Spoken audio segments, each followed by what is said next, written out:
Yeah. Let's see what you motherfuckers talking about.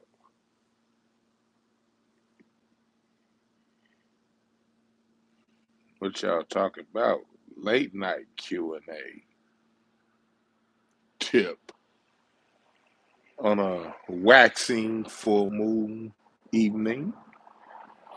Full moon is supposed to be fully tomorrow, but the full moon is waxing. And then tomorrow the full moon will be waning.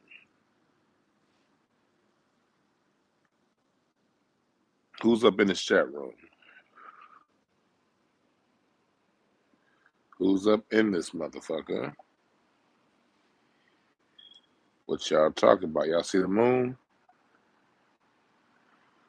Waxing, meaning the moon is getting bigger. Waning is the moon getting smaller. What's up, Rob Trimble? What's up, PJ? 1989.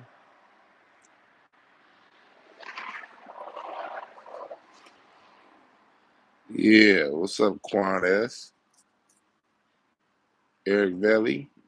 Get it, girl. Happy Easter. What's up? Do y'all know the calculation on Easter? I've talked about it before. You still sipping? Hey, Quan, me too. Thank you for joining Incense and Ashtrays up there, Quan. You see what I'm drinking on? You see this? This is straight up. This that XO right here. Smoking something, drinking something, saying what's up to the people. Nicole CNC. What's up, Brazilian Pisces? Yeah. I just wrote another book, y'all. I look at the full moon behind me. That's beautiful, ain't it? I love the moon. Look at the full moon. Are you serving at the Comedy Club in St. Louis? What club is that? I guarantee you, if you serve at the Comedy Club in St. Louis, it's a hard place to perform. St. Louis ain't no joke on that comedy scene. Yeah. I think that's a dope shot with the full moon behind me. These AirPod Maxes, best headphones on the market. I love these motherfuckers. It's a positive influence. But y'all know the science. I think that's what I'm gonna talk about tonight. The science of astrology and astronomy and a lot of these religions. I had a discussion on Instagram earlier. Y'all can go back and watch it. One of the homegirls who I have a lot of love for, Tiffany. If she's watching, I don't think she watches me too much on YouTube, but Tiffany's one of the homegirls I've been knowing from for a long time. We had a discussion today on Instagram because I was talking about how numerology, cardology, tarot, astrology, they all play a major part in your major religions. And the homegirl, who again I have a lot of love for, 'cause I don't judge people for wherever they are on their spiritual journey. Whether you're atheist, agnostic, Christian, whatever you are, I respect. I don't like to. There was a time that I did talk shit about people in church. That was during my bitter phase. You know how it is for a lot of you guys who just left church, especially the first 5 years after they leave church. You're very bitter because you realize you were sold a bill of goods. But I'm past that bitter phase, and so I was talking about astrology and astronomy, and she was just basically telling me, look out for the tarot deck that's evil this and evil that. And at the end of the day, there is no. I can't say this. I don't look at the world in terms of evil and good. I look at it in positive and negative. 'Cause evil and good have a judgment to it. Positive and negative just is. And when you really break down the science of life, positive and negative are both necessary to keep this life thing going on. That's why your car battery has a positive and negative charge. You have atoms are made of electrons, neutrons, and protons. meaning there is no judgment. The negative is every bit as divine as the positive, and the negative is every bit as good of a teacher as the positive. Like I have an uncle. I'm not gonna mention his name because sometimes he watches, but I have a cousin, uncle, who be doing a whole bunch of negative shit. But my parents always showed me within his negativity, and I had an aunt that did the same thing. A couple aunts actually. My parents would always break down, even though they did a lot of negative things. There were still lessons to be learned within their negativity. So you can learn from the positive or the negative. It just really depends on the level of consciousness that you have. So I said all that to say we was talking about astrology and all that shit. And I was like, the calculation on Easter, right? Why does Easter have a different date every year? I'll tell you why. I'm pretty sure some of y'all in here already know. If you already know, just be patient with me. For those who don't know, let me put you up on game, right? Easter always falls on the first Sunday after the first full moon after the spring equinox. That's Easter. That's why it's called rebirth, New Year. Spring equinox back in the day used to be the beginning of the year. That's why if you study astrology, astrology has the 12 houses, aka the 12 disciples for people who are in church. When you look at the 12 disciples, each one of the disciples takes on a characteristic of one of the houses of astrology. So astrology starts, first house is the Aries house. And Easter is always going to be that first Sunday after the first full moon of the spring equinox. The spring equinox is always March 21st or 20th, whatever. It goes back and forth, 20th, 21st, but I always recognize it on the 21st. And so if the spring equinox, if that full moon is, just say the equinox is the 21st, and the next full moon, let's say the spring equinox is Wednesday the 21st. If the full moon falls on that Friday or that Saturday, then Easter is going to fall in March. But if that full moon, like last month, the full moon didn't happen until a day after the equinox, if to my memory was 21st. I think the full moon of March, I think it was the 22nd or the 23rd of March. That's why Easter got pushed off this month. So I was basically breaking it down like, look, your Bible is an astrological story. That's why Jesus, the Son, had 12 disciples, and that's the 12 houses of astrology. And this ain't no spookism type shit. It's just something, it's a science for people to understand. And the better you understand that science, the science that is a science that's used to make a better understanding of who you are internally and the world that you live in externally. And when you approach numerology, astrology, tarot, those type things from that point of view, you can grow. It's not something that you worship. It's not a religion. It's not something that you follow along with and say, oh, Jesus, oh, great sun, Jupiter and Mars and Venus, come and help thee. It ain't none of that Christian mindset shit. It's just a point of view of understanding the world that you live in and understanding the different aspects of yourself. So if you see it from that point of view, you can get a lot out of it.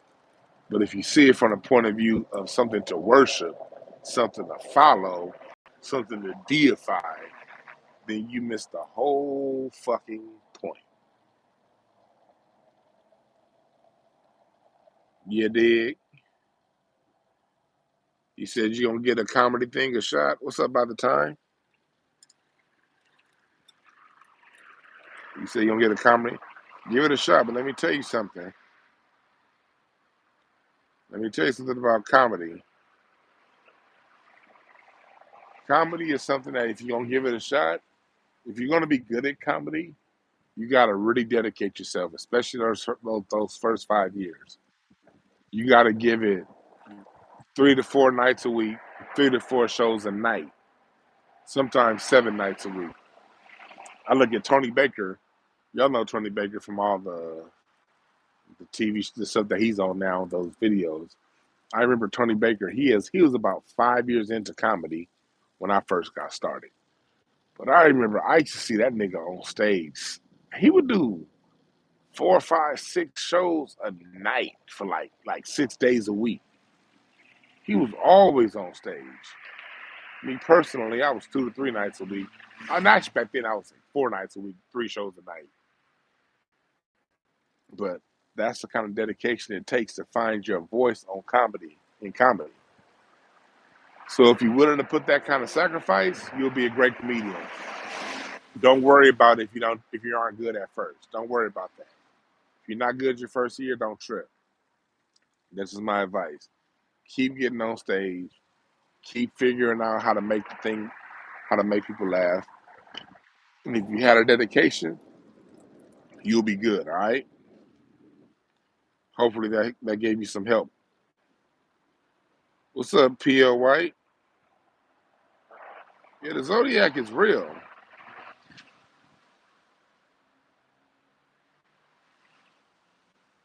I don't know if anybody can get an interview of Cool Herc. We don't actually, we don't, it would be cool. I would love to interview Cool Herc, but I don't know Cool Herc, and I don't know anyone who knows him. But you don't need an interview with Cool Herc to get to the bottom of hip hop. You don't need that interview. All you gotta do is just understand history and music.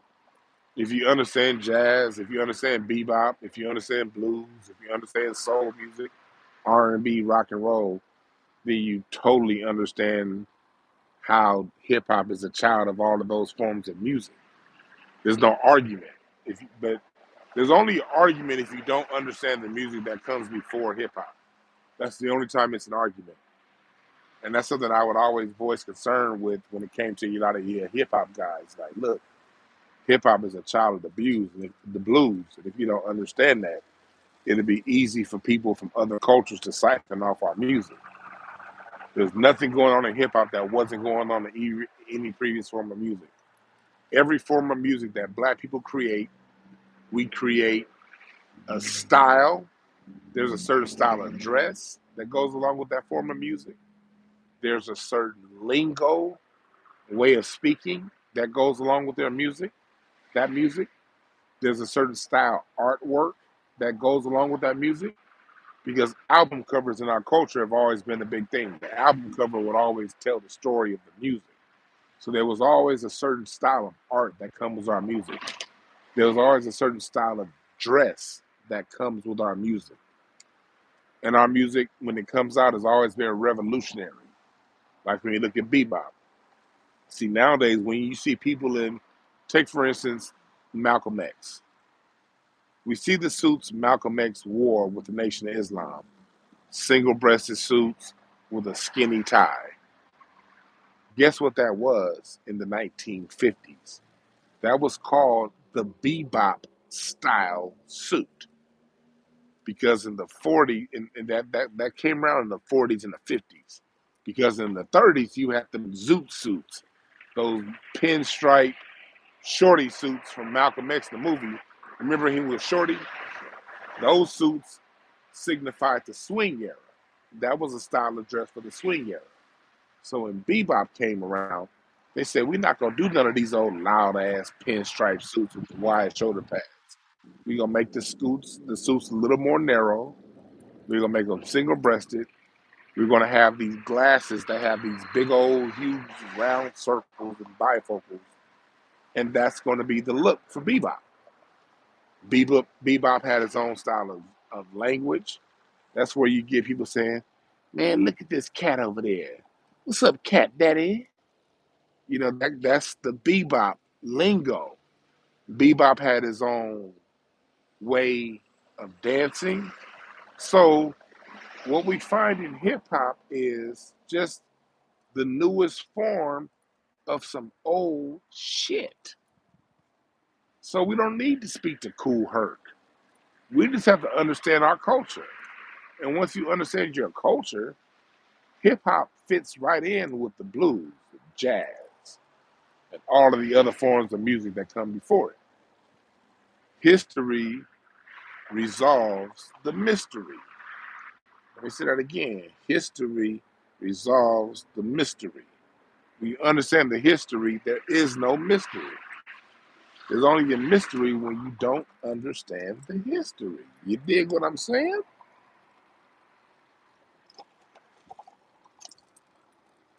So remember that. And remember this. The whole hip hop sound, when it comes to scratching, when it comes to isolating the break beat and all that shit, understand that only came because they took music out of the schools. Taking music out of the schools started in New York, and then it started to sweep across the rest of the country. But they took the music out of the schools. So since they weren't teaching music anymore, us foundational Black Americans being the natural musicians that we are, we said, fine. You're not going to teach me how to play the trombone. You're not going to teach me how to play the bass.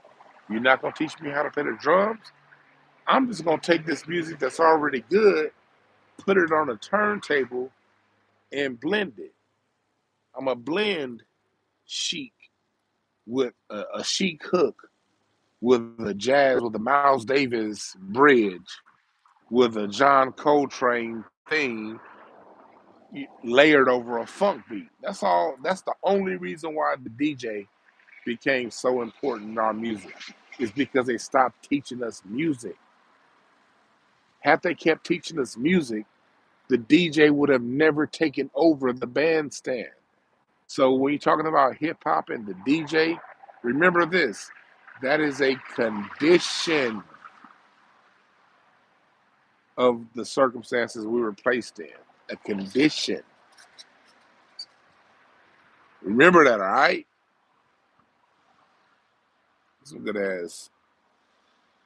If y'all have a Costco, go to get the XO cognac. The XO cognac is some hot shit. Get some of that. It's like $45, but man, this is some of the smoothest shit you'll ever drink.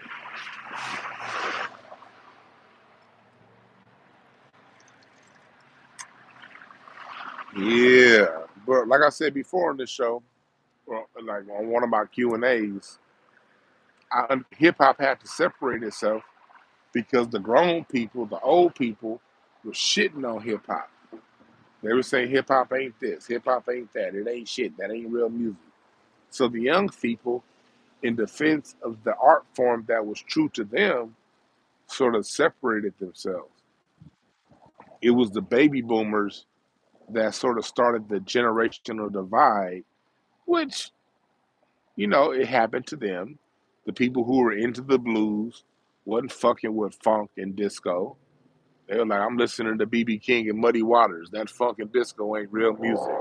Same thing happened with jazz. When bebop became a thing, the people who were in the swing was like, man, bebop ain't shit. That's the issue with Black Americans. The older generation loves shitting on the younger generation. So hip hop wasn't gonna take the bullshit. So hip hop had to separate itself to save itself, and I get it.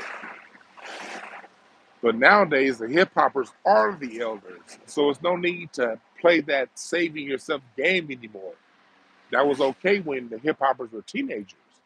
They had to do that as teenagers. But now the hip hoppers are 60, 50. No more need to separate. It's time to join up and remember that the blues and jazz is the mother and father of hip hop, funk, R&B, soul, and jazz. And that's what my music family tree is going to do. It's going to explain to you guys. Yeah, Quan, you see that brown pussy on your ass? What's up, Jay Smooth?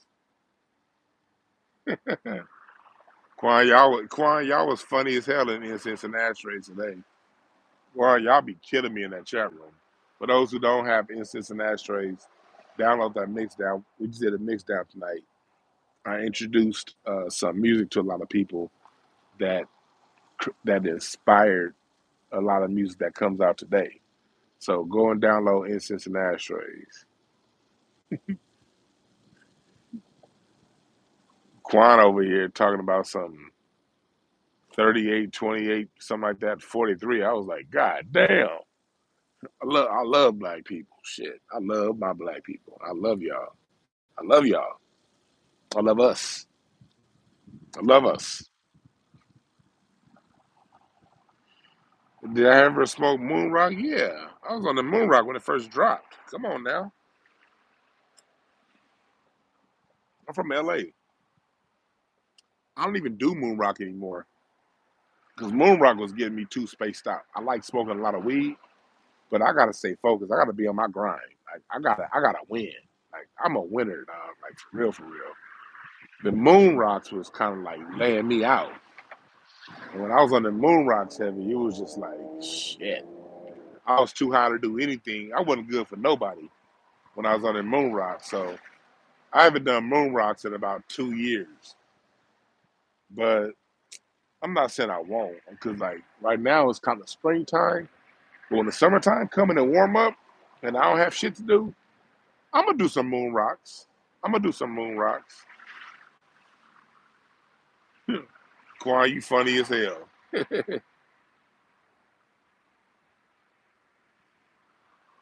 I be on my moon rocks, but I just haven't done my moon rocks in a minute. But it's been about 2 years since I've done moon rocks, so I'm sure I'll do some this summer. I'm gonna do another incense and ashtrays on Monday night. I'm either gonna focus on the music of Frankie Beverly or Earth and Fire. I haven't decided yet. But whichever one I don't do, I'm gonna do the other the following week. Coming up on incense and ashtrays, I'm gonna highlight Roy Ayers, Earth and Fire, Frankie Beverly and Mays. I just did it. I did a show a couple weeks ago on Stevie Wonder's songs in the key of life. I'm going to do a show pretty soon on Funkadelic, Parliament Funkadelic. I have a lot of artists that, because there's a lot of young people who listen to me. So over on Instance and Ashtrays, I'm highlighting a lot of artists coming up. Um, I mean, from back in the 70s and 80s for you guys, just so you can delve deep into what they did and you can listen to their music and see how it affects and how their music still lives through today. Because if you understand Parliament Funkadelic, you could never listen to somebody saying hip hop is Jamaican. You dig what I'm saying? So instead of me fighting these other people, instead of me saying they're wrong and I'm right and blah, blah, blah, I'm just playing the music for you motherfuckers so you can hear it for yourself.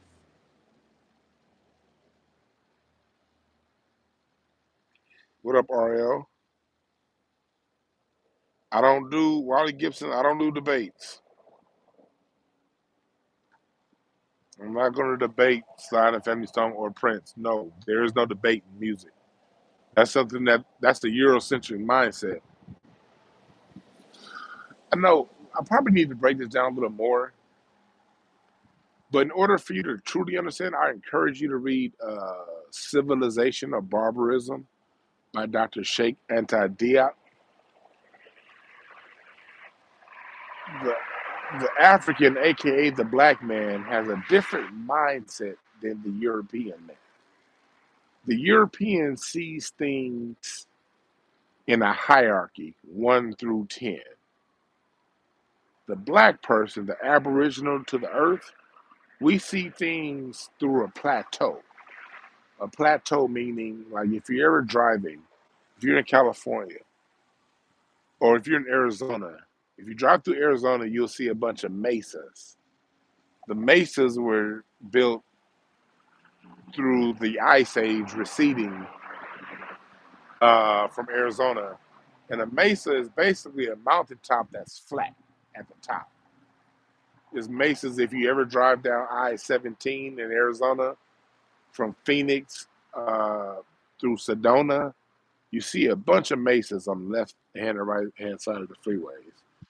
You also see a great mesa when you're driving down Highway 40 uh, towards California, away through Arizona towards California. You see a large mesa. A mesa is a mountain with a plateau at the top, meaning everyone at the top of that plateau stands equally. When you understand, when you get to the masters, there's no hierarchy in mastery. There's a mesa. Sort of like for those of you who are in the comic books, and the comic books do a good job of teaching ancient spirituality through cartoon characters. When you look at X-Men, is Wolverine greater than Cyclops? Is Cyclops greater than Storm? Or do they all bring in their own aspect of greatness that contribute to the whole? Why am I saying this? I'm saying this because part of my mission with Incense and Ashtrays and what I do is to get us back in our natural mindset. We don't make the greats compete. We celebrate the greats and we talk about the aspects of greatness that they bring to us. What do I mean by that? Earth, Earth and Fire versus Parliament Funkadelic. A lot of people like to make that argument. I'm not going to say which one was greater because Earth, Wind, and Fire, they had a very high vibration music that did a great job of teaching us who we were and who we are on the inside. And they performed music at the highest level when it comes to their crispness, their sound. They had a synergy where the whole was greater than the sum of its parts. And then you have Funkadelic. Because the Earth and the Fire, Birdie White, Larry Dunn, um, um, what's his name on guitar? I'm drawing a blank. How am I going to forget? Al McKay, Ralph Johnson, Philip Bailey. These are all people, and Maurice White would say, Earth and the Fire never had the greatest musicians. I think they were great person. But you had Lou Satterfield on trumpet. You had Don Myrick on saxophone. You had all of these players who were really good on their own, but they were great together. And then you have Parliament Funkadelic. Parliament Funkadelic were great individually and great together. Bernie Worrell, Kid Funk, Dennis Chambers on drums. What's his name on drums? Also, you had. I'm drawing blanks. So I'm a little bit drunk. I'm a little bit high, but I'm telling you the truth. You had George Clinton. You had Bernie Worrell. You had Bootsy Collins on bass. You had Catfish Collins on guitar, along with Diaper Man Gary Schiner. You also had from James Brown. You had Fred Wesley and those guys. And Funkadelic was a funk band slash rock band, and they taught you a lot of information, a lot of esoteric information, music about cosmology. I encourage y'all to look up a song, a metaphysical song that Funkadelic released in 1974 called Good Thoughts, Bad Thoughts. The song Good Thoughts, Bad Thoughts is basically everything you heard from Bobby Hemmett, but it's put up in an earth and the Funkadelic song that was out way before Bobby Hemmett started teaching. And it's talking about who you are as a whole. So my question is this: do you sit back and debate who was better, or do you listen to both and get the aspects of greatness that they lend to us? Do you debate Isley Brothers or Frankie Beverly and Mays? Or do you listen to both and get the game and the love that both were trying to transmit to us? That's where we got to change our mindset as a people. We can't, we produce so many greats. When you start debating top five, who is better, who had more hits, you're missing the point. The point is to get the love and the energy and the greatness out of each one. Don't argue, accept both because there is no choice. There is no one or the other. They songs is only 4 minutes long. Shit. Why you even gonna debate? Listen to this nigga, and then when you done with that song, listen to that nigga. It ain't no argument. And that's something I was in a discussion I was having in my chat room today. I was pointing out the fact that Roy Ayers is the root to what we call the neo soul sound, the Soulquarian sound. How a lot of that sound extends from what Roy Ayers was doing in the '70s. And somebody in the chat room, no disrespect to this brother because he's a good brother too. It wasn't no fight, no argument. But he was saying, no, I think it's more somebody else. I think it was more Raphael Sadiq. And I said, you know what, brother? Understand this. When it comes to a roux in gumbo, there are multiple flavors that go into that. Who's to say what's more important? The salt, the Old Bay, the pepper? Can we measure what is more important to the roux, or is the roux judged by once everything is mixed together how good it comes out? So yes, plenty of people go into the sound, but if you're highlighting an aspect, if I'm if I'm in this recipe highlighting the salt in the recipe that I'm making to make this gumbo, me highlighting the salt shouldn't come at the expense of you acknowledging the pepper. And that's something I think we need to change as a people and understand as a people. All of it, all of it contributes to the whole. And there is no argument. When you start to argue, you minimize people who are great and completely essential to the totality of the sound. You dig what I'm saying?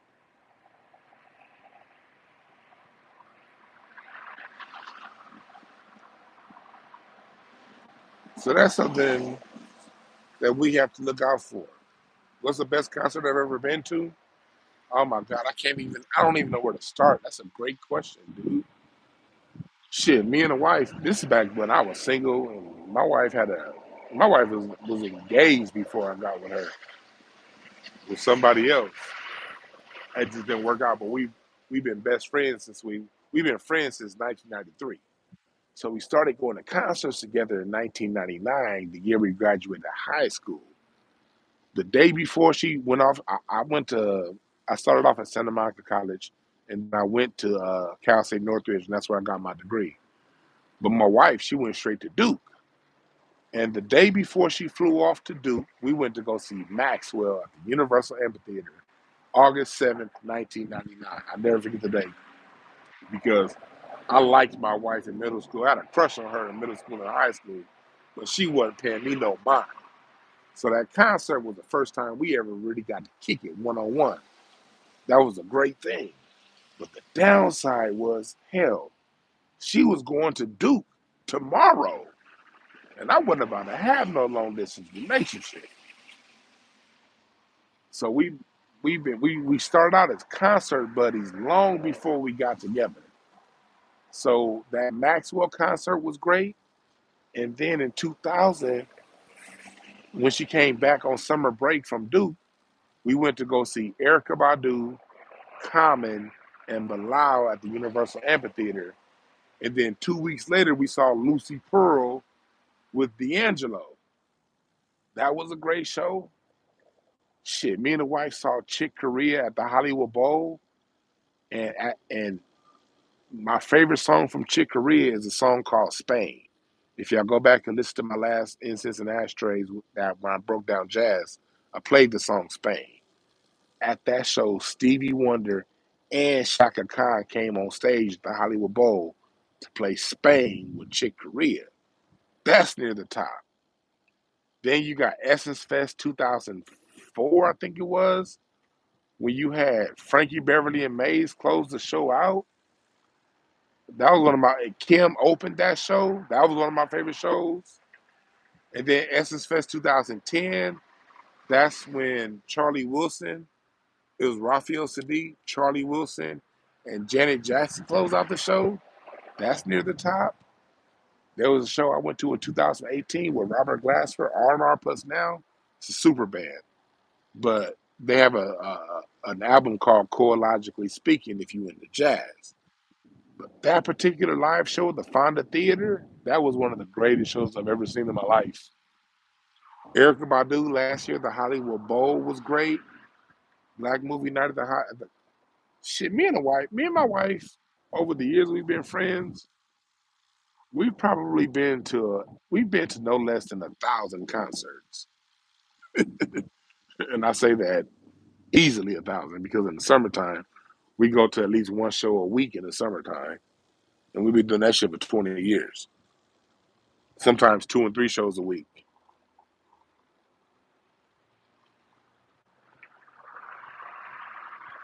So I don't know, man. I don't know. This nigga Dr. Sinister be killing me, boy.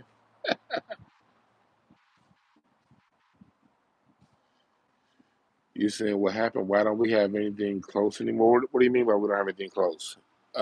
Explain that. I don't know what you mean. I can answer that. I just don't know what you mean.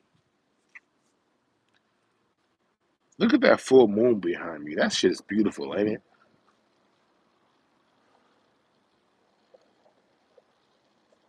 Remember this: whenever you're trying to get something and grow something within yourself, do that from new moon while the moon is waxing. The moon is still waxing tonight. Tonight's and tomorrow's going to be full moon. After tomorrow, the moon is going to be waning. When the moon is waning, that's when you go inside and look at the things in your life that you want to get rid of, and you focus on those things and you meditate on those things during a waning moon. And that will assist you get rid of the things in your life that you no longer want. Tidbit of information on how to use the moon. I want to see Zap live. I wish I got to see Zap with Roger Troutman.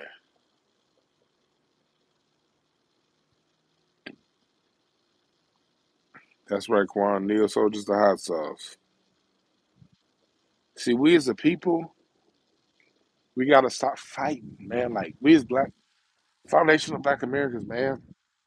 And this is, again, I'm about to say it's no disrespect to other groups. I always got to say that because it's always people who always say, who have issues with FBA doing what we do right now. I'm the last nigga that want to go around and minimize anybody else because at the end of the day, every human being on earth contributes to the whole and we all play a role. So I ain't here to minimize nobody else, but I am here to build confidence within my foundation of black American people because that's the lineage that I come from. And we're people who our confidence has been taken away from us systematically through the system taking our accomplishments and making them part of everyone's accomplishments while isolating our problems just to us.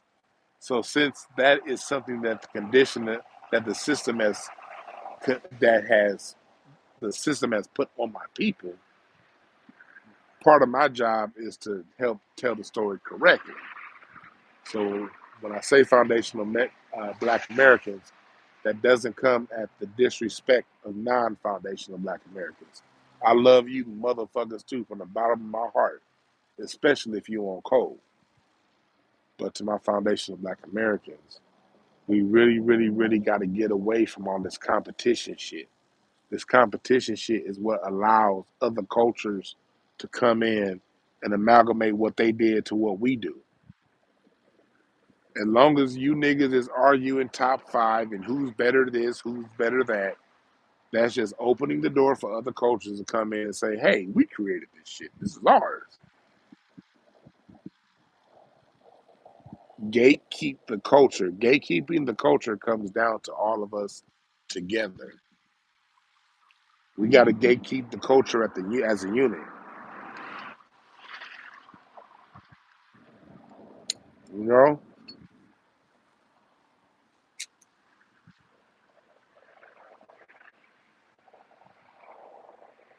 Mm.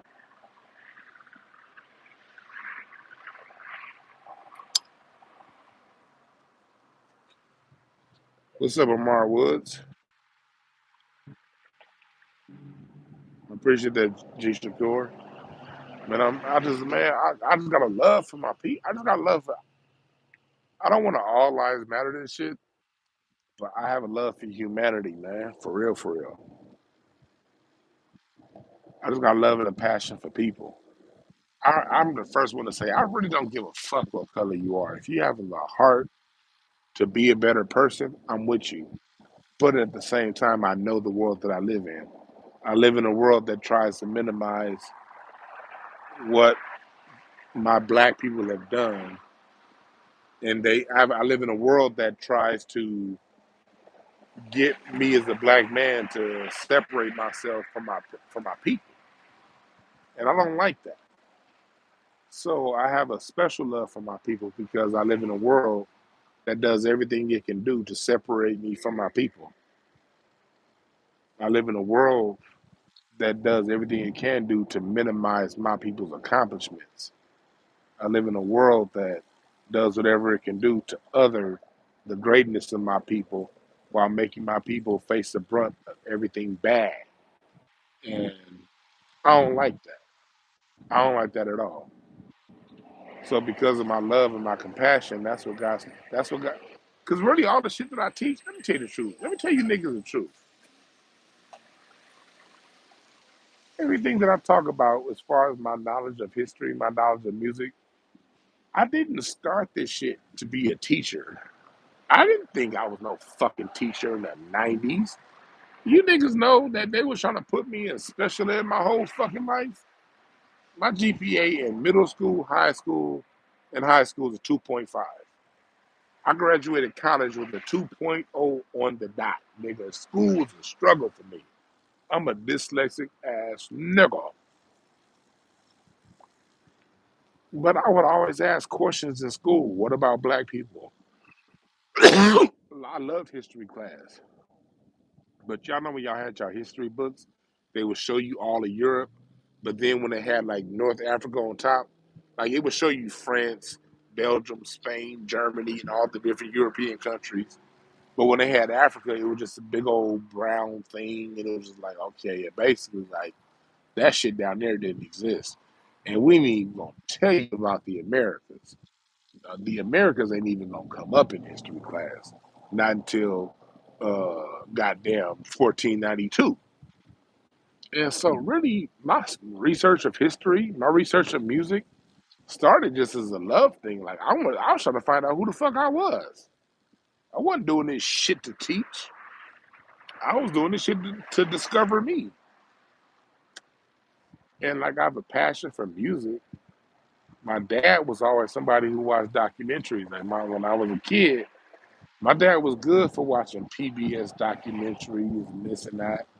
So like, some of that stuff was just me bonding with my dad, watching like music documentaries, and then another part of me bonding with my dad. My dad used to listen to music, and he would give me a lot of life lessons to music. Like my dad would teach me a lot about how to love my wife, eventual wife. Because at the time I was 12, I didn't have no goddamn wife. But when I was a kid, my dad taught me how to potentially love the woman I'm going to be with one day through Smokey Robinson's songs. And he would talk to me and be like, yeah, Smokey wrote this back in '69. He wrote this song by and the Vandellas. The hunter gets captured by the game, and this is what that song meant. So a lot of that shit was me and my dad bonding.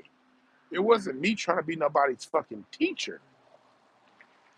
But through that, I grew a love for it. And then when I started playing the drums myself at the age of 14, I wanted to know the most I could about music. So I would just like watch every documentary I could.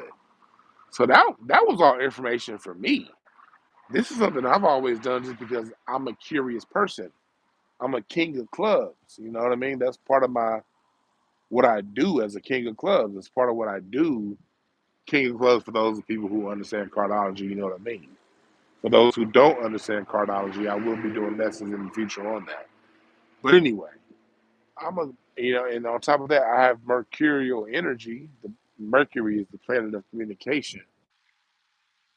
For those of you who understand astrology and the planetary sciences, every planet has things that it that is over. And if you're a Gemini, Gemini, the planet that rules Gemini is the planet Mercury. Planet Mercury is the planet of communication. So I got a few things going on at once. I got the natural curiosity to know who I am as a person, know music history, combined with me being a person that is a natural teacher, a natural explainer, really good at communication. And not only is it my mercurial energy, it's also the fact that I got a fucking college degree in communication studies. So I'm really good at this shit. So it's like three or four things going on at once. It's a natural curiosity, it's a natural love with a natural ability to communicate. That's all the fuck I am. And at the end of the day, everybody got their own thing that they're great at. Mine just happens to be communication. That's why I wrote a book. Go on my website. No Time to Waste is the book that I wrote last year to help you find your natural gifts. I know my natural gifts because I took the time to find my natural gifts. The problem is, most people, they look at other people's natural gifts and think they want to do that. You can't do other people's natural gifts. You got to do your own natural gift because your natural gift is completely needed when it comes to the growth of humanity. So if you somebody that organizes well, and your natural gift is getting shit organized and putting things together in sequential order for people to understand, you got to find a way to use that to contribute to the whole. My natural gift is communication and teaching. You dig what I'm saying? That's how this life shit works. So this is just me contributing my natural gift. But at the same time, I didn't take my natural gift for granted. I went to college and honed my natural gift to make it better. And then once I got out of college, since I knew I had a good gift of communication and explaining things, I went ahead and became a stand-up comedian so I can master the ability to make motherfuckers laugh within my ability to make motherfuckers learn. That was just me taking my natural gift to the next level. Like, I never wanted to become a Richard Pryor with stand-up comedy. That's not my goal. That isn't my goal. That never has been my goal. I got it in the comedy to learn the art of making people laugh on demand. So as I use my gift to communicate, I can also combine that with making motherfuckers laugh. You dig? So whatever your gift is, my only prayer and hope is you take your gift as serious as I took my gift. And then if you take your gift as serious as I take my gift, at some point we can converge and do shit together. You know what I mean? I do what the fuck I do from love, man. I'm not here to talk about how much smarter I am than the next man. I ain't no smarter than none of you niggas. Let's just tell the truth. God gave me the ability to recall information. Fine. Other people may not be able to recall information as fast as me. That don't mean you're any less smart than me. You probably can organize shit, and I can't organize a motherfucking thing. But that gift is needed. You may have the gift of interpretation and you know what I mean, and taking what someone else has done and reinterpreting that in a way that can hit a broader audience. That's a gift I don't have. You might have a gift of using your hands and fixing shit. That's a gift I don't have. But I need your motherfucking ass when my breaks is time to do. You did? Quaness in the chat room, she has a gift of architecture. I can't build shit, but I can observe it and appreciate it. Other people had a gift of, some people have the gift of dealing with the elderly. We need people who know how to deal with the elderly. Because we know old folks go crazy than a motherfucker. We need people on earth that know how to deal with them old motherfuckers. We need people who know how to teach the children. We need people who know how to break down spirituality. We need people who know how to fix tires. We need maids, people who can clean the fucking toilet. Nigga, we need all that shit. So to sit here envious over somebody else's gift is a total waste of fucking time. That's why I wrote my book, No Time to Waste. Find your motherfucking gift and contribute that back to the greater good of society. And I got my new book coming out in the next. I just finished it. Now I got to read. About to write. I wrote the introduction, but I don't like the introduction that I wrote, so I'm about to rewrite the introduction to this book, and then I'm gonna send it off to editing, and I'm gonna send it off to y'all. It's a book on how to communicate with love, how to talk to the people you love the most with a loving heart, so that they get the message you're trying to convey. So many people don't have a miscommunication between what they're trying to say and saying it.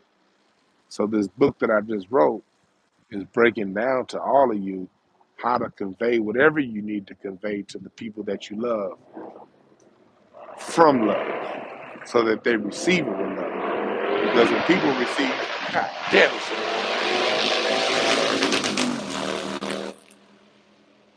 goddamn Harley Davidson racing a fucking Civic. What the fuck is these niggas' problem? It's 1 in the morning. But back to what I was saying. When you know how to convey things with love, it'll be received with love. And I kind of know how to do that really well. So since I know how to do that really well, I wrote a book to help those who don't know how to do that well. Because at the end of the day, we all in this shit together.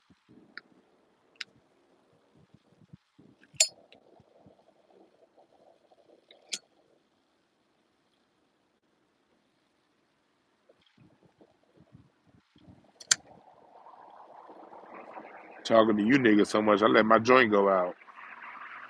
Yeah, that car did sound ragged. But that was a Harley. That was a Harley racing like one of those newer Civics. You know, the new Civics was fast as fuck. The new Honda Civics, the new ones, them motherfuckers is fast. That Harley smoked his ass. That shit was just too goddamn loud. The full moon tonight is in Virgo.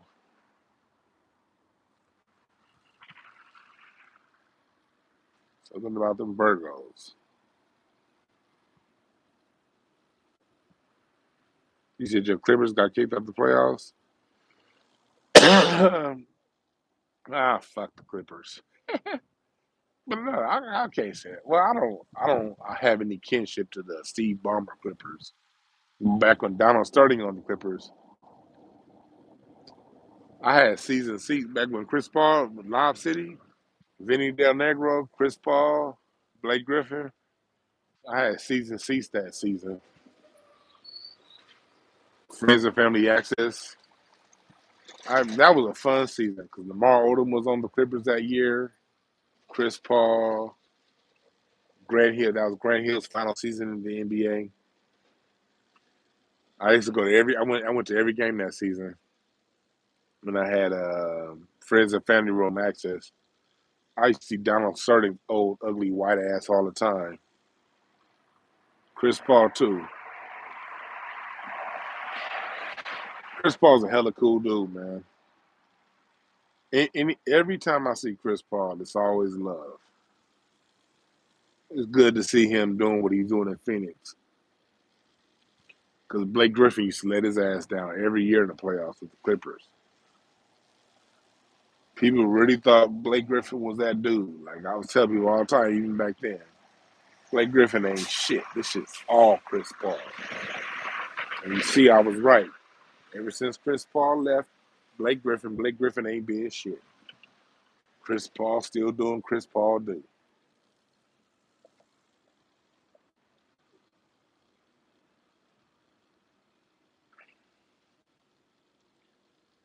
Yeah, I think Vinny was a good enough coach. I used to see Vinny. I remember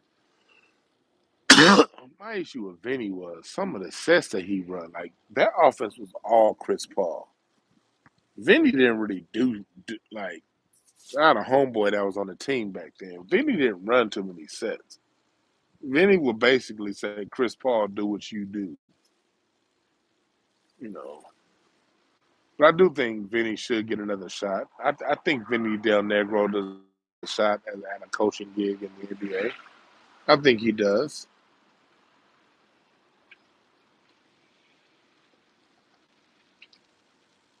Oh yeah, I should write a book on that Clippers team because I was there starting. Because Matt Barnes' birthday is always sometimes like around Halloween. I remember we had a party when the season first. It was like the the day, the same night of the last preseason game that season. This was the year. This was the 2011-2012 season. The last night of the preseason, we had a preseason party, and that doubled as Matt Barnes' birthday party. And it was at the Congo Room here in downtown LA. The Congo Room no longer exists. It's called something else now. But the Congo Room was a big thing back in 2010. For those of you people who were in the 5150, that's where 5150 got started with Corey Holcomb. Corey Holcomb would do Monday nights at the Congo Room. That's how 5150 got started. But I'll never forget that night. That night, Matt Barnes had his birthday party. It was a private party at the Congo Room, and Snoop performed. We had bottle service, and I just remember this nigga Lamar Odom. We had like, well, I can't say we because I didn't put in. I did not pay for this shit, so I don't want to say we. They, I just was in the section. Had a bunch of like it was like 5 bottles of Ace of Spades, and back then I don't know how much it is right now in the clubs, but back then in the club, if you were gonna buy a bottle of Ace of Spades in the club, a bottle of Ace of Spades back then was running for like 5,500. Yes, I said that right. I didn't say 550. No, I said 5,500. $5,500. That's how much a bottle of Ace of Spades cost in the Congo Room or in Hollywood, in L.A. And I remember this nigga Lamar Odom popping 3 of them bottles and just spraying the shit on everybody, including me. And I'm looking at this nigga like, you just sprayed. What's 5,500 times 3? Off the top of my head, 11,000. That's what, $16,500. Lamar Odom popped $16,500 worth of Ace of Spades on to all of us. And his wife was looking at me crazy back then. If y'all think I'm capping, anybody who watches this show regularly, listen to Larry. Larry's talked about this shit because I didn't notice this shit at the time. But shit, man, I don't know what it is with Khloe Kardashian, but she like fat bald head niggas. Because this is back when Lamar Odom was fat as fuck with the Clippers and he had a bald head. Khloe used to be on a nigga back in the day. And I don't fuck with white girls. But honestly, I didn't even notice. Larry is the one that pointed out. Y'all know Larry Goodwell, regular here in the chat room and on my show. We've talked about this plenty of times. But he was like, man, that bitch Chloe be looking. I was like, man, I ain't paying attention to this OJ Simpson daughter ass bitch. But I will tell you this. Chloe does look a lot better in person than she does on TV. On TV, she's a 4. In real life, she's a 6.5. Say that right now. On TV, Khloe Kardashian's a 4. In real life, she's a 6.5. And on a good day, a 7. On a really good day, a 7.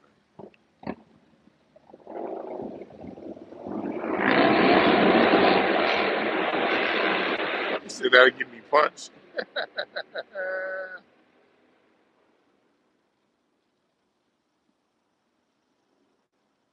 Yeah, but nah. But I will say this. In my experience, Chloe was cool as hell. Like me and Chloe talked a few times. And I didn't honestly, and I didn't know who she was at first. Like the night I'm telling you, Lamar Odom was sprinkling the Ace of Spades on us. I didn't know who Chloe. I don't watch the Kardashians. Like I didn't. She was just Lamar Odom's girl. And then Larry was like, "That's Khloe Kardashian." I was like, "Oh shit!" That's how it started. But like as the season progressed, Chloe, we didn't talk that much, but me, Chloe, and also Gloria. Gloria at the time, Gloria Govan, she was Matt Barnes' wife. Now she's Derek Fisher's wife. But back then she was Matt Barnes' wife. Me and Gloria were hella cool. Like I never watched Real Housewives of Basketball, whatever. I never watched that show, so I don't know who she was on that show. But Gloria and I were hella cool.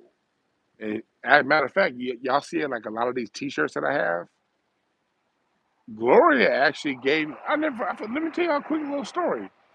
Gloria actually encouraged me, like the T-shirts that I have now. I sell my T-shirts on hotepish.com/shop. I used to always have these T-shirt ideas, but back then there was no drop shipping, and so I had a few T-shirts that I would sell to my comedy shows. So my first T-shirt I ever created was a T-shirt that said, "People my size don't belong in Corollas." Basically, at the time I was even bigger than I am now. At the time, I was easily 400 pounds. Back then, I was easily 400 pounds. I'm smarter than that now. But 2011, 2000, I was 400 pounds, and so I had a shirt that says "People my size don't belong in Corollas," like the Toyota Corolla, little ass car.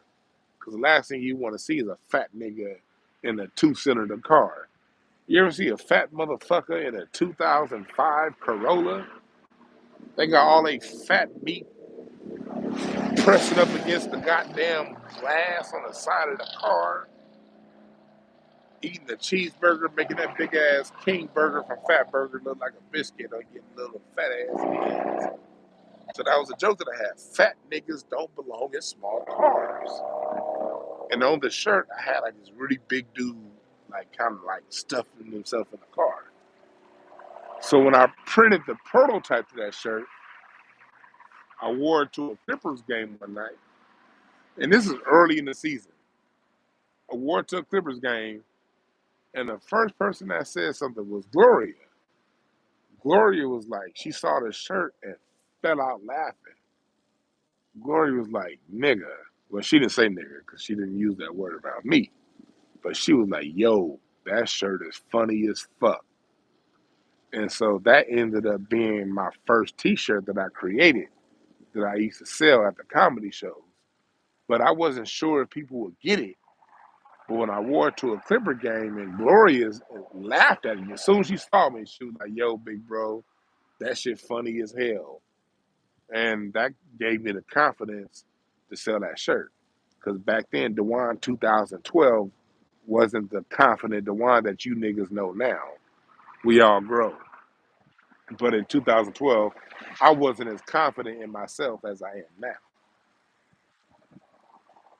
So when Gloria did that, it gave me the confidence to go ahead and sell the shirt. But but Gloria used to, man, this is back when she was married to Matt Barnes. She used to throw that pussy at Larry all the time. I'd be like, damn. Like, like it didn't surprise me when they got divorced. And shouts out to Matt. I don't want you want to say nothing bad about Matt. I have nothing but love and respect for Matt Barnes. Matt Barnes is a cool ass nigga. We used to smoke. Me and Matt used to.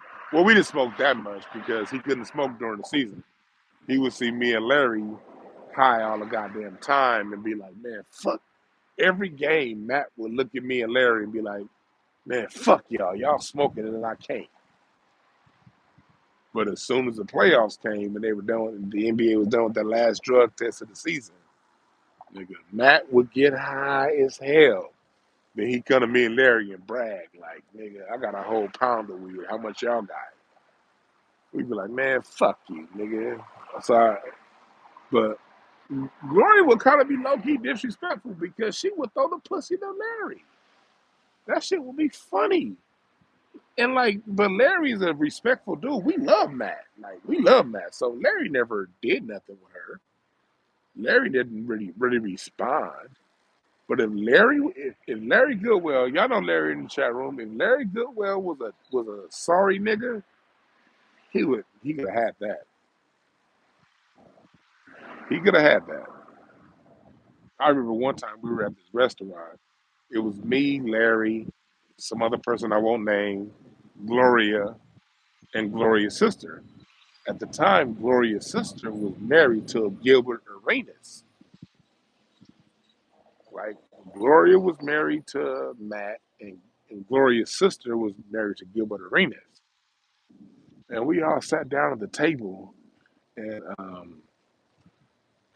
Gloria was like, Larry, come sit next to me. You're my boyfriend for the night.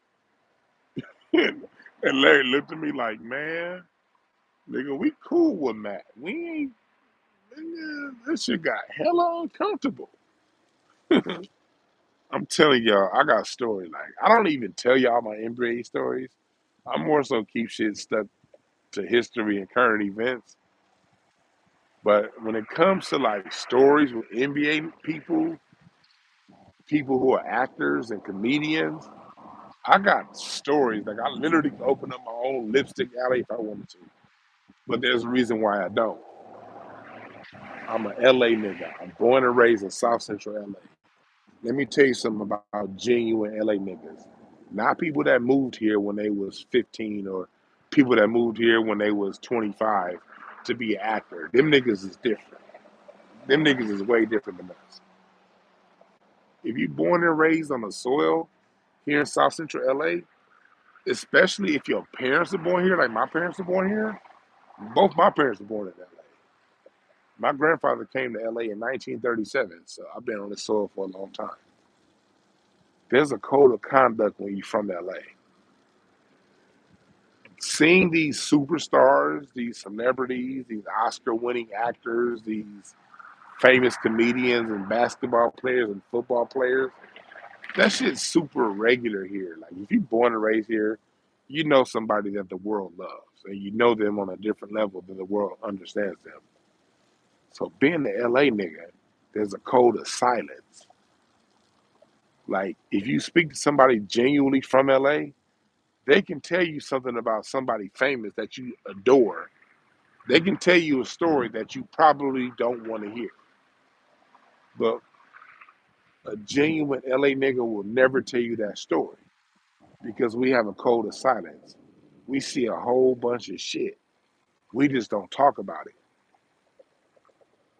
So, like, I'll give people stories that I think are like okay, that won't incriminate nobody. Like, if Gloria was still married to Matt, I wouldn't have told y'all that story.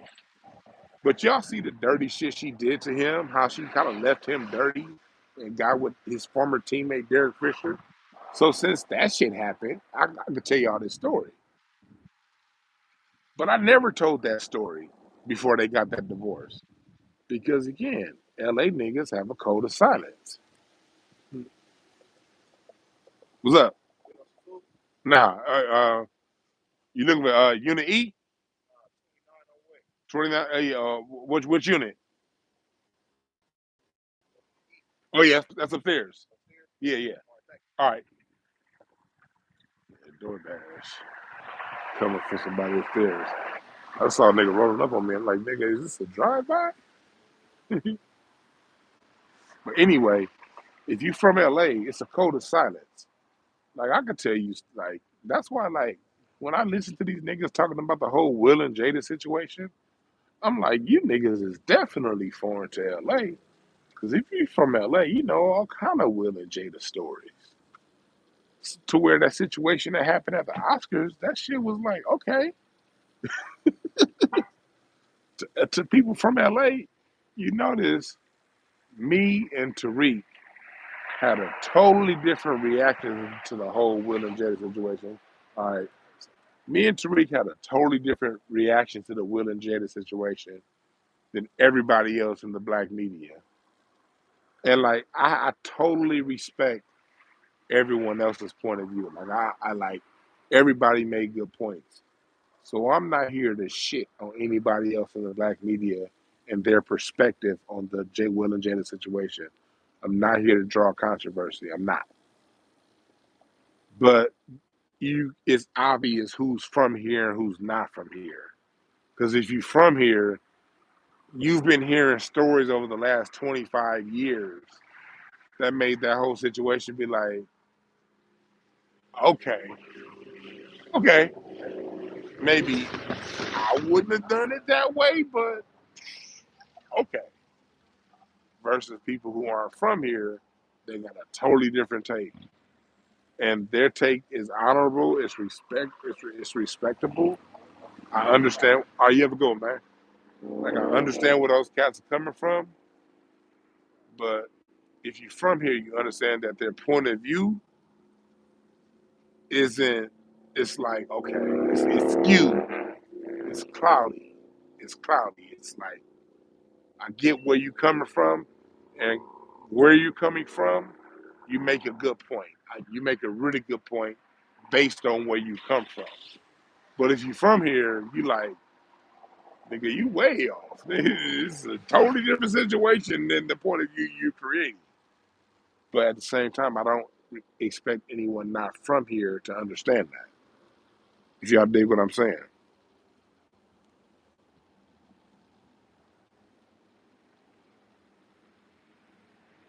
Like here in LA is just it's just a code of silence. We see it. We see a lot. Like, we see a lot here, especially if you're somebody who be out. I don't be out no more. I'm married. I'm married and settled down now. I really don't go out other than to live music venues with my wife. I don't really go out no more like that. But in my days, I used to go out in my 20s and my early 30s. Nigga, I saw everything. Because my party nights was Sunday through Thursday. Only like the people who have regular day jobs and they party on Friday and Saturday. But if you really in the LA in crowd, the best parties are gonna be on Monday night, Tuesday night, Sunday night, Garden Eden, Guys and Dolls. Monday night, Move, Facade. No, not Facade. The spot on Vine in Hollywood. I forgot Bask. Nigga. Tuesday night was Colony on Cahuenga and Hollywood Boulevard. Wednesday night will be a wild card, but sometimes it'll be back at the Garden of Eden because Garden of Eden was out on Sunday night. But sometimes Garden of Eden will pop off on a Wednesday too. And when the regulars are at home getting ready to go to work tonight, Wednesday night or Sunday night at Greystone, like I remember one night, Sunday night at Greystone, this was the night, for those of you who know basketball history, this was the night that Joe Johnson signed that he was like $128 million deal with the Atlanta Hawks. Well, he was in LA that night. So I remember him popping bottles like crazy that night. I remember he was at one table. Leonardo DiCaprio was at the next table. Um, Kevin Durant was there that night.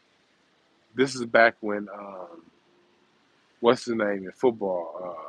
What's his name? Uh, Terrell Suggs back when he was hot with the Baltimore Ravens.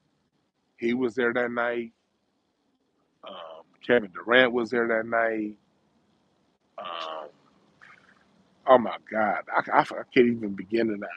I'm not even naming the most famous people there that night, but we were all there that night, and everybody was just like giving love to Joe Johnson for getting that big ass deal out the Atlanta Hawks. It was like DiCaprio was like the only white boy in there that night, but it was. I remember Most of the Lakers were there that night.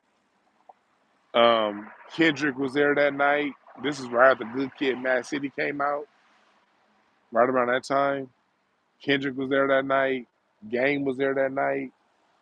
Um, what's his name? Was Biz Markie was DJing. Who else was there that night? Nas was there that night. And let me tell y'all, this wasn't not normal. This was at least once a week, sometimes 3 nights a week in LA. Like everybody lives in LA. So we see all kind of shit. I remember one night I did security in Hollywood for like a year and a half. And this is what humbled me. The reason why I'm so humble right now with my gifts is because I used to be very arrogant. But I had to go through a humbling phase. And my humbling phase was in my 2004, I graduated college 2005. I was making a lot of money. I bought a house for like $680,000 in Pasadena. I was only 23. I had an Audi A6, brand new. It was like a $65,000 car. And I was only like 23, 25, and I was kind of arrogant. And after that, I went 13 months without one paycheck because the housing market crashed. And I was working commission only. And I literally went 13 months without a single paycheck. Lost my house, still driving around in a $65,000 car, but I gotta move back in with my parents. I was not in a good way, and that really humbled me. It was a really tough time in my life. I got sued. One of the houses that I owned, the person that owned the mortgage company that I bought the house through, he was shady. I didn't even know this nigga. But since he was shady, this lawsuit implicated me in it in his shady shit. And I got a $2.3 million judgment against me. And I'm only 23, 25 years old. I had a judgment for 2.3. Why do I tell you niggas all this? Because at some point, somebody's going to think that they got one over me because I'm such a positive person. They're going to be like, look at DeWann's history. He filed bankruptcy. He had a judgment. Some dickhead's going to pull that shit up in about 10 years or whatever. So I've told it. This isn't my first time telling this story. It's probably like my 10th time telling the story on this channel. But because I bought a house through a person that was very, very, very, very shady, and I didn't even know the nigga. Matter of fact, the only reason why I knew about this real estate company was because the person I went to high school with, she was a loan agent at this company. I got this deal through her. But she didn't even know this nigga was that shady. Well, anyway, my deal wasn't shady. My deal was straight up and straight up. I bought a house. And I was like, we gonna work out a deal. And I'm moving this motherfucker because I was still in college at the time. I had one more semester to go. And he just asked if he could spend a few more months in the house so he can get somewhere else because he was losing the house. I was like, cool, you can stay through the summer, but you got to be the fuck up out of there so I can move up in there. And so I rented it back to him, and then the motherfucker went like default and then ended up suing us and basically sued the owner of the brokerage, saying that the broker deceived him and sort of saw me as an agent. So I was like, my lawyer was like flat out, look, Dwann, you can either spend $60,000 on defending this shit or you can file bankruptcy. He was like, I prefer you file bankruptcy because once you defend it, you'll give up 60 grand and you're just going to be back at neutral versus if you file bankruptcy, you'll be fine and you can start over. So I chose to file bankruptcy. I was only like 25. And everything, all the money that I made living fast, all that shit came to an immediate halt. Over with. Done. Went from making random 20 and $50,000 checks a month at 19 to not making one single paycheck in 13 months. But luckily, I had some money saved. I invested in some stocks, and then my parents looked out for me. and I was able to rebound. But in the middle of me rebounding, I worked security for a nightclub. Well, not one nightclub. I worked security for like 5 nightclubs. I used to work mortgage in the daytime, working my ass off in these commission only jobs. And then at night, I would work security. So I would start working about 9 in the morning, working till about 5. So I got humbled like a motherfucker. But during that time, when I worked luckily because I used to know you know what humble is. Humble is being the nigga who I never bought tables when I went to Hollywood. I just had good relationships with people. I've always been a very nice person, so people have always looked out for me. So I went from being the nigga who was always able to get past the front row without paying, the nigga that just knew the bartenders because I'm a cool dude, so I'll get free drinks. Knew the promoters because I'm a cool dude, so I would sit at the promoters table. I, to when things got tough on me, I was able to go to those same clubs that treated me really good and work security for them. And I worked security for a year and a half. I worked security in Hollywood for a year and a half. That's why I don't have anything bad to say about Hollywood. Hollywood treated me great. Like when I was just a regular dude, didn't have any, there was no YouTube. I wasn't even a comedian back then. I didn't have any following. I just played this a random band and I was a college student. But I had good relationships with people in Hollywood. So when I needed to make some money, I was able to go work security and they took care of me. And then when I was done working security in 2009, I went back to being the partying nigga that they would accept with open arms.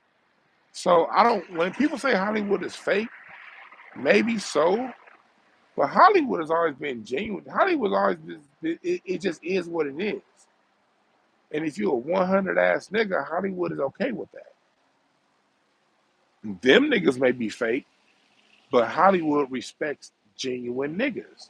And I was always a genuine nigga. So whether it be partying or when I was in my worst of luck and needed to be humble, Hollywood accepted me and allowed me to make money, enough money to pay my car note, get around, pay rent, and do what I had to do till I got back on my feet. That's how well Hollywood treated me. So I don't have the stories other people have of Hollywood. Hollywood treated me well when I was down and out. But I remember working security one night and I worked, R. Kelly was there. And it was a club called Facade, and it would sometimes be called the Ivar. It was on Ivar and Sunset Boulevard. And R. Kelly came that night and for an after party for one of his shows. I think this is the Ignition tour. I think it was the tour for Ignition. No, it was the album after Ignition. Well, I forgot the name. I'm not a big R. Kelly fan, so I can't, excuse me. But it was whatever album that came after Ignition. We talking 2009, no, 2008, 2008. So whatever R. Kelly album came out around 2008, it was that tour. Man, I'm sitting here. I'm working VIP security at the Hollywood in Hollywood. I'm working VIP, and this chick comes up, and there's a bunch of women trying to get up in VIP, a whole lot. And I was letting the pretty ones through. The pretty ones, you can go ahead and go on up.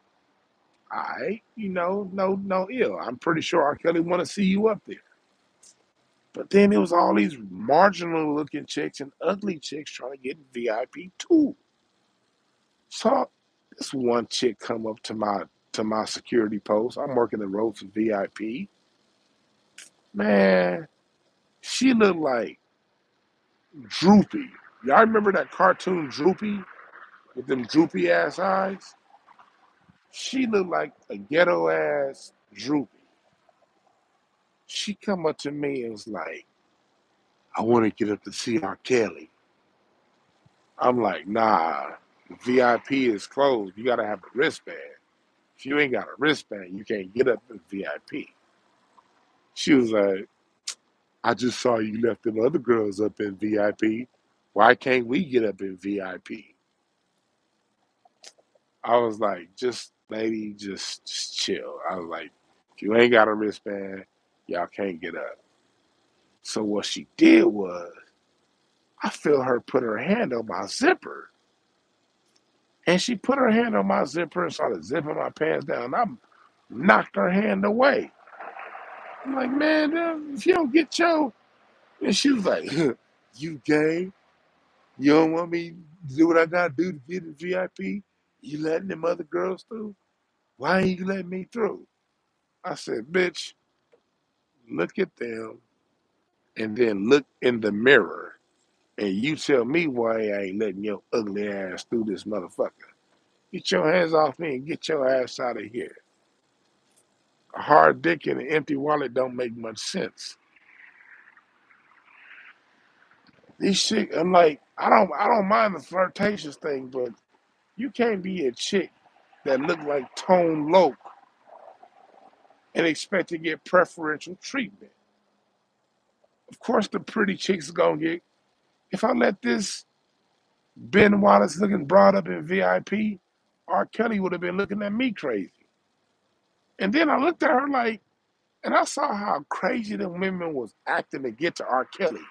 And I was like, hey, do y'all know he pissed on a bitch, right?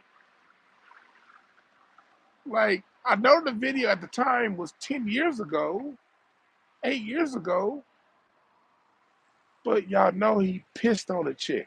Why the fuck is y'all own R. Kelly like this? And that's when it hit me. Man, these women don't give a fuck about none of this shit. If it's clout, they own it. I remember how women were with R. Kelly from when I worked security the night that he was in the club. I was like, man, these women don't give a fuck about him pissing on nobody. They want to be next. I learned so much about life when I was working nightclub security. That year and a half I worked nightclub security, beginning of 2008 through the middle of 2009, I learned so fucking much about life. I like I started. That's when I really started to understand racism better. Because at the time I was on. If you look at my MySpace, nigga, I was on that "we all need to come together and love" ass kind of shit. Thinking that I had a joke when I first started comedy, saying, "Hey, white keys and black keys, if we just work together, we can do this thing." I really believed that bullshit at one point in my life. But when I started working nightclub security, that's when all those illusions broke down for me. Because as a security guard, you just sitting there and observing. You're not in the party. You watching everybody. So I got to see Black Night. I would do security on Asian night. I would do security on Armenian night, White night. Because here in LA, the Hollywood club scene is very segregated. It's super, super, super segregated. Super segregated. So the same club on one night is Black Night. It's high class Black Night on one night, nigga low class Black Night on another night. And then the next night of the week, it's gonna be Asians, Koreans specifically, and then another one with Chinese specifically. And then the next night, it's gonna be Persians, but you can't get Persians and Armenians in the same room because they fucking can't stand each other. All they do is fucking fight. So Persian night will be one night, Armenian night will be the next night. You couldn't have Persians and Armenians on the same night. Them motherfuckers don't get along. And then you have white night. So being a security guard, see, when you a clubber, you only go on the night that your people are there. Matter of fact, they ain't even gonna let your black ass in Asian night. Asians don't even let black people in a club. I had to sit there at the security ropes and watch the promoters turn away cool niggas. It would always be that one cool nigga trying to party with the Asians. And I remember watching the Asian door person turning niggas away every time. So you don't really get to see what it's like on other people's nights. But as security guard, you get to see it all. So I started security January 2008 as one of those, we all need to come together. All lives. No, even though I was definitely pro-black, I was definitely black first. But at the time, I thought that black people and white people and Asians and everybody just needs to come together in harmony. That's what my mindset was. I was indoctrinated by the Western college system. I'm sorry, but niggas evolve. But I got a liberal arts degree. And if you know what Don Henry Clark says, if you have a liberal arts degree, nigga, you're basically trained in a manner on how to think like a white woman. So that's where my mindset was in 2008. And I remember when I started working security, they used to be like, they started me on urban night. Urban night is just code for black people night. And on urban night, they would always be very scared. They were like, "Dwan, are you ready to work urban night?" Urban night is real rough. And so I remember going in to be security guard for urban night, being very scared. Like, shit, everybody been telling me, the people that got me this job, they've been telling me urban night is the worst night. That's where all fights happen. So I got in charge. I was working urban, quote unquote, urban night on Monday nights at Bass. Then I was working urban night on Thursday night at Element and Friday night at Facade. These are three of the crackinest black nights in black Hollywood in the late 2000s, 2008, 2009, 2010. If you was in LA and you was a nigga that was hype, you was a nigga that wasn't no square ass nigga, you know what nights I'm talking about. You was out there. So I started working security on those nights. And you know what I noticed? Black Night had they charged that the promoters got charged the highest fees because they had to get the highest amount of security for Black Nights. Whatever the maximum security staff was for the club, Black Nights got that. And I started to see that it would be all the waitresses be like, "Oh shit, it's urban night. Oh God." The bartenders, the door people were like, "Oh God, security, it's urban night." But in a year and a half working urban night, quote unquote, there maybe be two fights a year in the club. Now, mind you, there may be fights in the parking lot after the club, but as far as in the club, probably maybe two fights a year. It wasn't that many fights in the club. You know what I also noticed?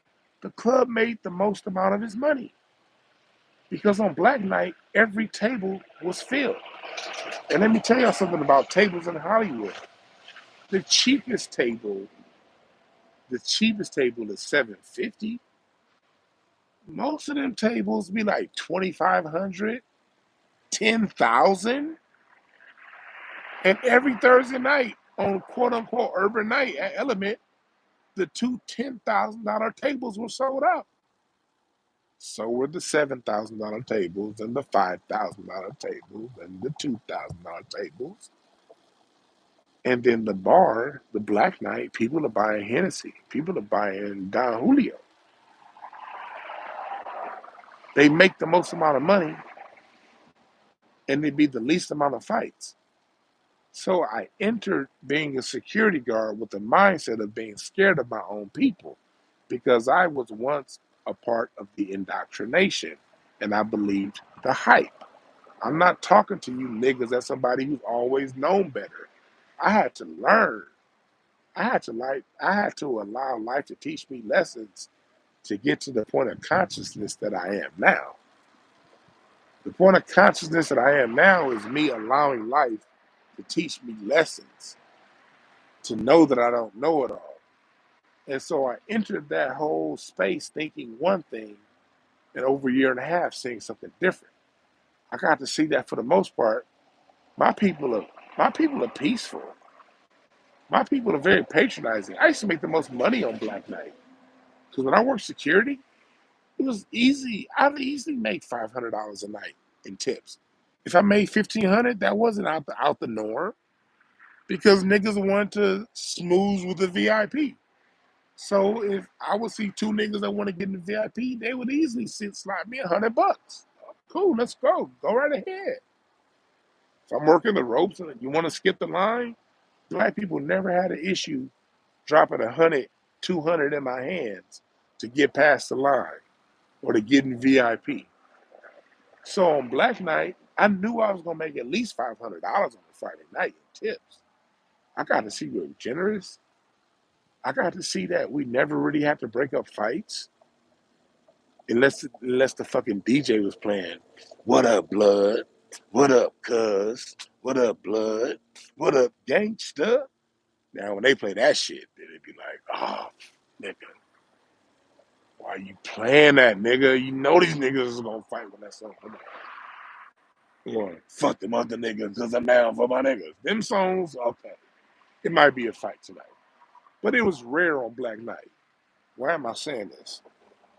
When I would work Armenian night, and my Armenian night was once a week, there would be an average of about 15 to 20 fights a night.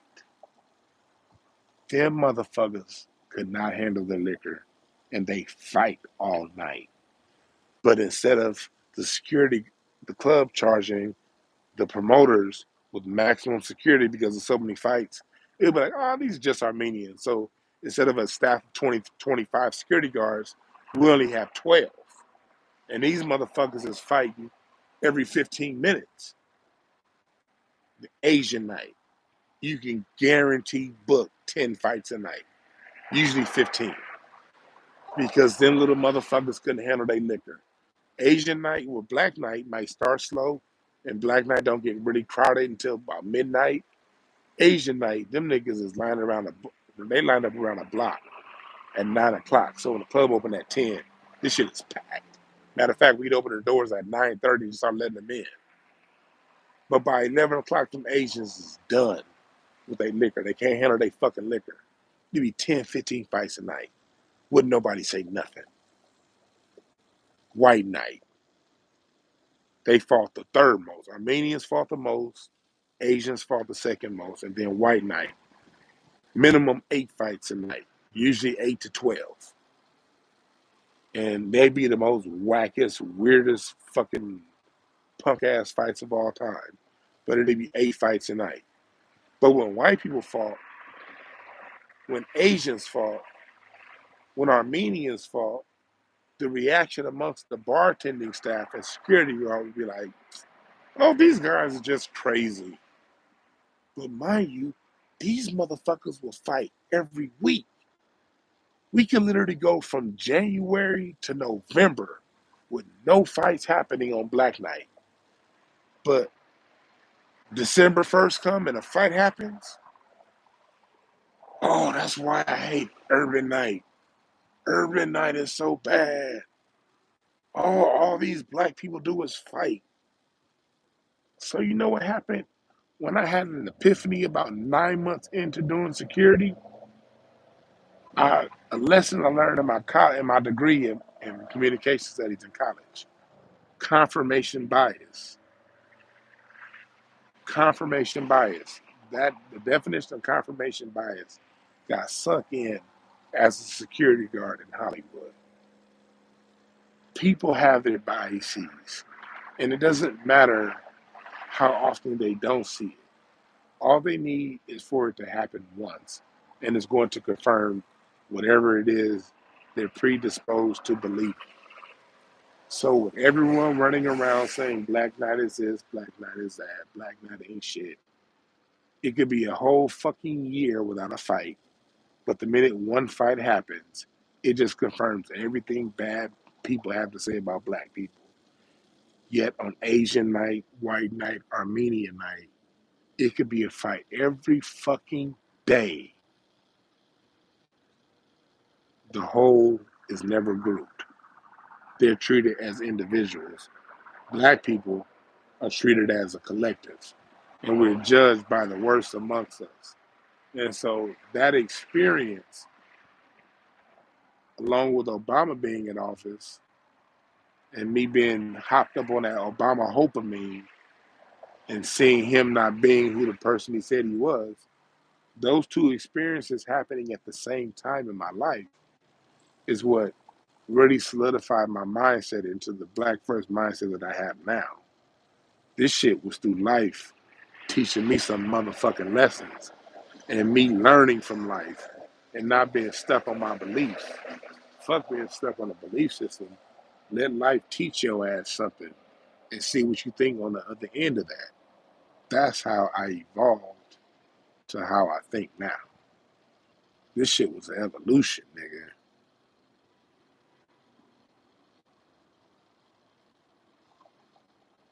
Evolution of observation. Fool Rob Trimble said, never trust a fool that will eat a dog. See, that's why I don't be looking at the chat room. You niggas is dumb. You niggas is sorry. I spent 15 minutes purposely not looking at the chat room so I could get off the thought that I had in my mind. And that's why I don't look at the chat room. You niggas are stupid.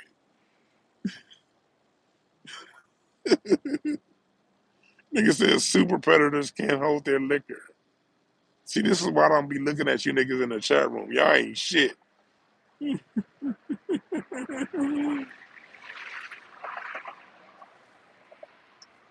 See, Quan, for me, in high school, I grew up in a LA that doesn't exist anymore, but I grew up in a very black LA. I grew up in a very black LA, extremely black LA. And I started to notice it kind of in middle school because in middle school, I went to Overwright Middle School. It's in a white neighborhood called Westchester, but it was a 90% black school, but you still had 10% white folks there. And since I grew up in an all black elementary school, middle school was the first time I was around white people.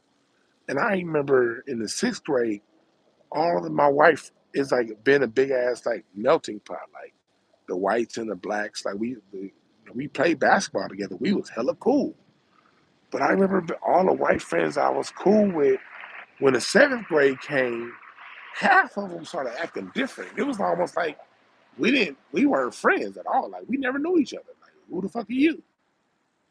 And then, but the other half was still cool. But when eighth grade hit, the other half that was still cool, all them motherfuckers became white. And I remember that shit happening right in front of me. And then by the time we got to Westchester High School, it was like, by the time we got to ninth grade, the homie Michael Glock, the white boy that you used to be cool with and play basketball with and was down with in sixth grade, it's like you motherfuckers never knew each other by the ninth grade. And I remember thinking, what the fuck was that? And it wasn't until I became an adult that I realized what that shit was. I just remember having that shit in the back of my mind. Like, shit, we was hella cool in the sixth grade. Yeah, that's how I've been in the farmer club. I had a white homeboy named Steven in the seventh grade. His mother worked at the Great Western Farm. This was the year Magic Johnson was the coach of the LA Lakers. We used to get courtside seats to Laker games, like literally sit courtside. We used to be in the Forum Club. I remember I met Jack Nicholson, Arsenio Hall. I did not understand what that was, so I became an adult.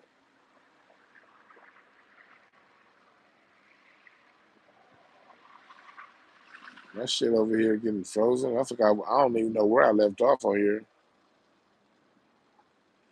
You said a white teacher called a black student a green-haired nigga. Ha ha ha ha. She got slapped and spat on. Good, good,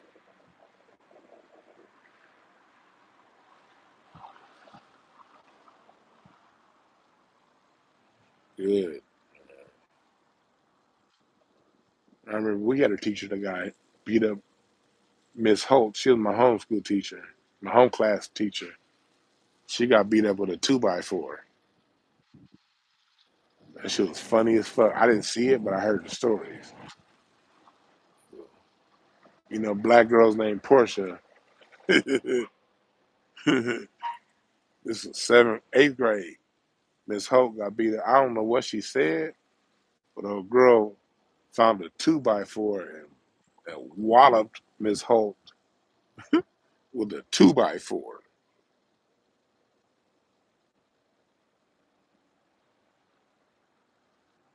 That shit. Rob said you worked at the titty bar for 20 years. I know you got stories. Man. Shit. You worked at a titty bar that long. You definitely got stories. That's why I mean I love this chat room. I already fuck with y'all for real because y'all. I like when I meet y'all at shows. Y'all be some real cats. Like every person that I met so far at the show, I felt had a genuine spirit about them. Like, I'm not the kind of person that look at people's aesthetics. I like to feel people's spirit because your spirit is who you are, and that's what I look for when I meet people. And so far, when everyone that I met so far from this show and Craig Facts, I like okay, like y'all some good people. Like y'all be bringing y'all wives and y'all girlfriends, and y'all really hold y'all women down. Like I met a few, but I can't remember everybody's name, but it's a few people that be in the chat room. I met y'all together, and I mean, I met some dope people so far on this journey, and y'all, these are the real people, and that's what I fucks with the real people, like the day to day American man. 'Cause we the real Americans. We are the Americans. We built this shit, man. We don't need to know from that. We are the Americans. You niggas is the real Americans. I fuck with y'all for real.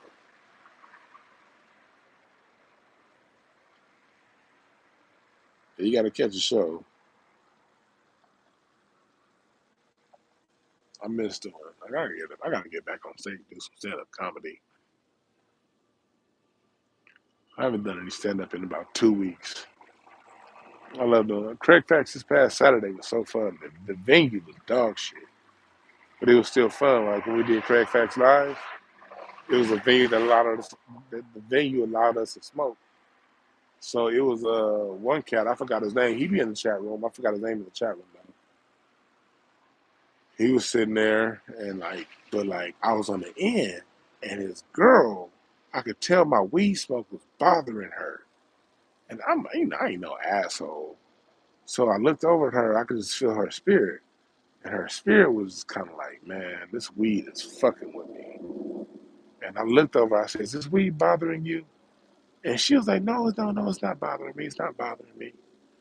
And I looked at her again. I said, no, for real. Is this weed bothering you? She's like, yeah, kind of. So, I'm going to put it out. I like smoking my weed, but I'm not going to smoke it if it's bothering you. I can get high later. But her dude, he wanted to hit it real quick. So I was like, shit, hit it. So I passed him the joint while we was on stage doing Craig Facts Live. Like, yeah, man, you better hit this fucking weed, nigga. Have a good time. But after he hit it, I put it out. Because it was like, man, I don't want to be smoking weed. And the customers are over here coughing and choking. I don't want that. So I put it out. But I made sure to share the blunt with the brother before I put it out. That's how we get down. I don't know when we coming to Texas again. Hopefully soon. I love Texas. We need to be in Dallas and Houston soon. I love those two cities. Love those two cities. Dallas and Houston. I love Dallas and Houston. I can't wait to go.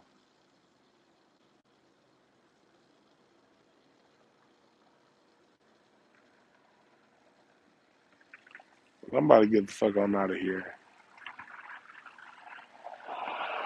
I'm gonna holler at y'all. I might do a show Sunday. I'm not sure yet, depending on if I have anything to say. I'm definitely gonna do it in Incense and Ashtrays, probably Monday night. I'm either gonna do it on Frankie Beverly and Maze or Earth and the Fire. or someone else. I'll see what what the feeling tells me to do on Monday night. But download Mixcloud and Cincinnati trades. Yeah, I would love to come to Phoenix. I love Phoenix.